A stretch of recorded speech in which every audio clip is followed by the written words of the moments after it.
appeared before the Congressional Committee to tell what I knew of activities which might lead to an attempt to set up a fascist dictatorship. The potential for the disastrous rise of misplaced power exists and will persist. The very word secrecy is repugnant in a free and open society, and we are, as a people, inherently and historically opposed to secret societies, to secret oaths, and to secret proceedings.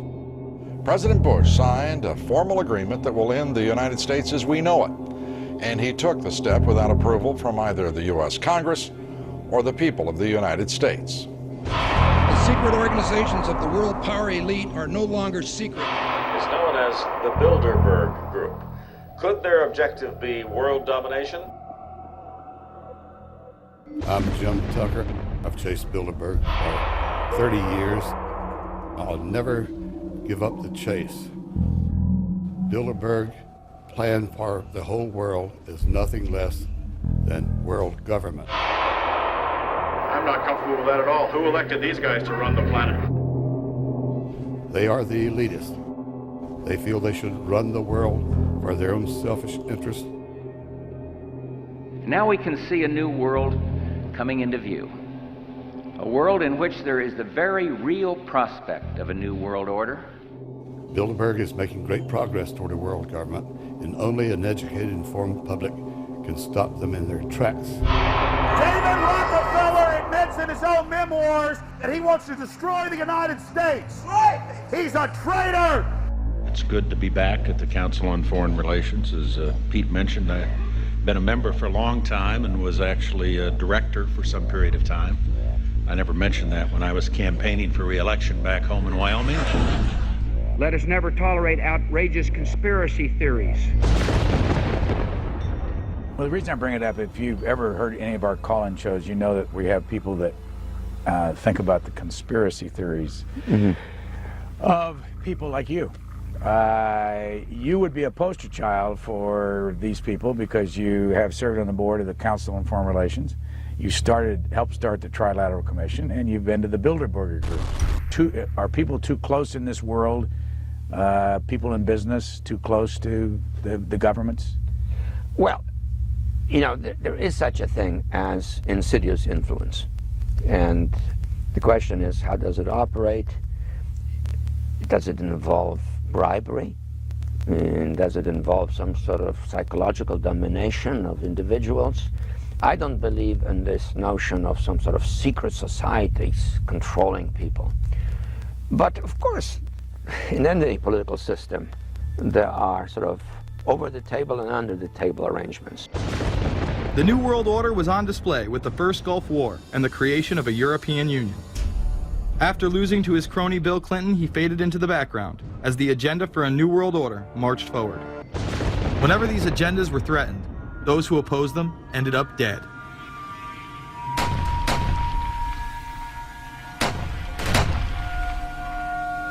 We've got some difficult days ahead, but it really doesn't matter with me now because I've been to the mountaintop.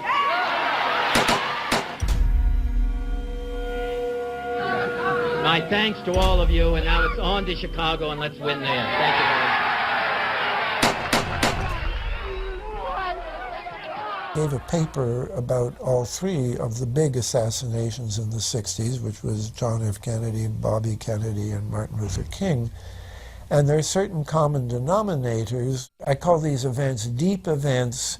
We've become accustomed to the idea that every now and then something is going to happen, and we just know from the beginning we're not going to get to the bottom of it. And the more they happen, the more reconciled we've become to this state of affairs. In 1978, the House Select Committee on Assassinations could not ignore there was a conspiracy in regards to the assassination of John F. Kennedy. Good evening. A congressional committee has concluded that President John Kennedy and civil rights leader Martin Luther King Jr., both of them, were probably killed as the result of conspiracies. The House Assassinations Committee wound up its 2-year study by recommending that the Justice Department look into both cases. In the assassination of Dr. Martin Luther King, the committee concluded the likelihood of conspiracy. The committee's summary of findings says President Kennedy was probably assassinated as a result of a conspiracy, that its evidence establishes a high probability that 2 gunmen fired at the motorcade. The committee concluded that President Kennedy did not receive adequate Secret Service protection in Dallas, that the CIA was deficient in sharing information before and after, that the Justice Department and Warren Commission failed to pursue possible conspiracies and made their conclusions too definite. There seems to be no debate that the CIA and Secret Service were involved in the assassination, as you can clearly see 2 Secret Service agents being taken away from their positions at the back of Kennedy's vehicle just moments before the assassination. And no matter what you believe about Oswald, it has now been declassified that Oswald was trained by the CIA in 1957 under the cover of the Office of Naval Intelligence. Assassination is an option when the ruling class can identify an enemy who cannot be compromised. But how do they bend the population's will to do their bidding? Well, a false flag operation is one in which the attacker carries the flag of someone else. It's usually a military operation, and the purpose, of course, is to create the impression that the attacker is someone else. They want to create negative public opinion against the nation whose flag was being used. Or they may even not use a flag at all. This sort of thing is done all the time, and it's certainly not unique in history. I think we've been seeing a lot of it lately. Americans are easily motivated by false flag operations, and I think it's inevitable that we will see false flag operations in the near future. It is used in order to seize power at an accelerated pace. The government has lied about 9/11 repeatedly and used it to dominate the Middle East, while creating an evolving police state here, encroaching on civil liberties at home. And of course, building a new world order. There is a chance for the President of the United States to use this disaster to carry out what his father, a phrase his father used, I think, only once, and hasn't been used since, and that is a new world order. We know now that September 11th of 2001 was the beginning of what we might call a new world order. The new world order that this president's father talked about with such great enthusiasm seems to be high on the agenda of this administration. Under the second Bush administration, massive amounts of civil liberties were openly and brazenly taken away following 9/11. The passage of the Patriot Acts, the Military Commissions Act, and other horrifying anti-constitutional legislation was enabled by the incredible amount of fear generated by the media, all in the name of keeping us safe here at home. The war itself would create huge profits for the military-industrial complex, and the globalists would seize even more power and control over Middle Eastern resources in what they planned to become a Eurasian Union under their control. Although the establishment claimed to be fighting for our freedom abroad, they were destroying our sovereignty by stealth. Expanding on NAFTA, they were able to consolidate power on the domestic front by deindustrializing the United States through CAFTA, the Central American Free Trade Agreement, as well as the SPP, the Securities and Prosperity Partnership. Opponents, however, say the initiative is nothing less than a plan to create a North American Union that would eliminate sovereignty for all 3 nations. Building on the North American Free Trade Agreement, the NAFTA section of the Commerce Department is busy drafting laws and regulations for a North American Union, a union of Canada, America, and Mexico. The President has attended secret meetings and signed at least 2 agreements under the Security and Prosperity Partnership Program.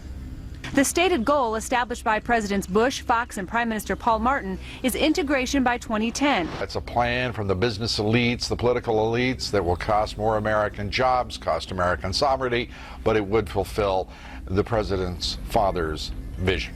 Now, former United States Trade Ambassador Robert Zoellick is talking about it again with renewed vigor. This time, a new world order with business at the helm of trade and economic policy. It's an agenda that goes hand in hand with the United States, Mexico, and Canada working quietly and behind the scenes to promote a common market with common deregulation for the benefit of multinational corporations. It's remarkable to me, the arrogance, the idea of just simply throwing away the nation's sovereignty, but they're trying to do so in so many ways. People better understand that they mean exactly what they're saying. It's a new world order they're trying to create. Dobbs, the only mainstream anchor to expose the New World Order, resigned shortly after bullets were fired into his home. The elite do not plan on waiting around for these unions to be formed before implementing the next step in global government. Through the vast global economic crisis of the last few years, they have been able to devalue the dollar and undermine it as the world's reserve currency. They have allowed the Federal Reserve and IMF to consolidate power by taking control of the Securities and Exchange Commission, as well as issuing a global currency instead of the dollar, disguised as a special drawing rights unit. This aspect of the New World Order was announced at the G20 in April of 2009. There is a big thing that's going to happen in London at this G20, and then they're hiding it, they're camouflaging it, they're not talking about it. Coordination of international regulation. What they are going to do is to put our Fed and our SEC under the control, in effect, of the IMF. New World Order, that's what they're planning in there, is to undermine the U.S. currency, and it's just really sad. What it really is putting the American economy under international regulation. Yeah. And those people who have been yelling, oh, the UN's going to take over global conspiracy government. Theorists. They've been crazy, but now they're right. There's 20 or whatever people in the G20, say there's 20 ministers, thousands of us, and we can't get our voices heard. When Geithner said he would be open to the idea of a global currency last week, yeah. Those conspiracy people had said and suggested that for years. Right. You're not wrong.